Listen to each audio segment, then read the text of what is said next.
তিনি কবি, তিনি গীতিকার। ভালোবাসার বারান্দা থেকে বিপ্লবের ময়দানে অবাধ বিচরণ তার। সলিল চৌধুরীর কাছে চিরকৃতজ্ঞ বাঙালি তথা গোটা দেশ। শনিবার প্রয়াত সলিল চৌধুরীর জন্মশতবার্ষিকী উপলক্ষে কলকাতার বুকে নিরঞ্জন সদনে অনুষ্ঠানের আয়োজন করল দক্ষিণী সঙ্গীত সম্মেলনী।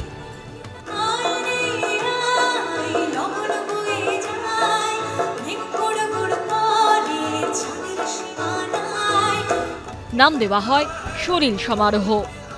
প্রতি বছর আমাদের এই দক্ষিণী সঙ্গীত সম্মেলনে আজ 43 বছর ধরে প্রতি বছর আমরা রাগ সঙ্গীতের অনুষ্ঠান করি জানুয়ারি ফেব্রুয়ারি মাসে, এবং এই জুলাই মাসে আমরা লোকাল সঙ্গীত যে আছে সেগুলো নিয়ে আমরা প্রোগ্রামগুলো করি। গণসঙ্গীত থেকে শুরু করে শনিবার সলিল চৌধুরীর নানা গানে দর্শকের মন জয় করে ক্যালকাটা কোয়ার। অনুষ্ঠানে অংশ নেন সঙ্গীত শিল্পী কল্যাণ সেন বরার থেকে আরাত্রিকা সিনহা।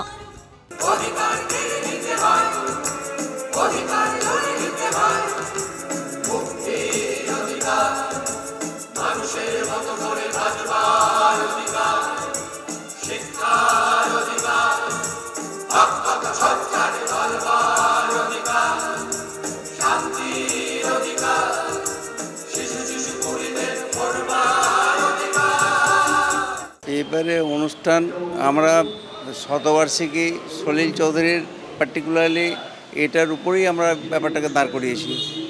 গতবারে যেমন আমরা দাঁড় করেছিলাম বাংলা গানের বিবর্তনের ধারা অলোক রায়কে নিয়ে, তার আগের বারে যেমন কবি সুকান্ত, রবীন্দ্রনাথ, বিদ্রোহী নজরুল, এইভাবেই আমাদের চলে আসছে পরম্পরায়। সলিল চৌধুরীর যা কথা এবং উনি যা যা সৃষ্টি করে গেছেন সে নিয়ে তো কথা বলার আমাদের কারোর যোগ্যতা নেই।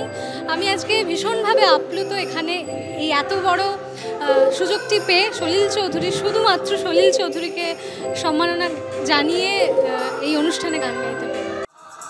সব মিলিয়ে নাচে গানে শনিবারের সন্ধে ছিল সলিলময়। রুমা পালের রিপোর্ট, এবিপি আনন্দ।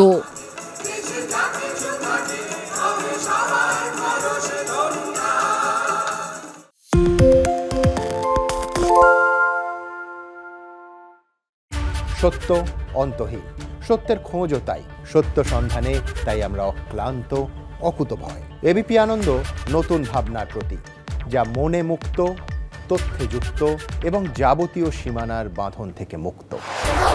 সীমা না শব্দটির মধ্যে লুকিয়ে আছে মানা শব্দটি, যেন চোখ রাঙানি এক অদৃশ্য ব্যানাজার, যা আটকে রাখে আমাদের এক ছোট্ট গণ্ডির মধ্যে। একমাত্র সঠিক খবরই গড়ে তুলবে এক মুক্ত সমাজ। সেই জগৎ গড়ার লক্ষ্যে কোনো সীমানার ঠুকুটি আমরা মানব না। এবিপি আনন্দ এগিয়ে থাকে, এগিয়ে রাখে।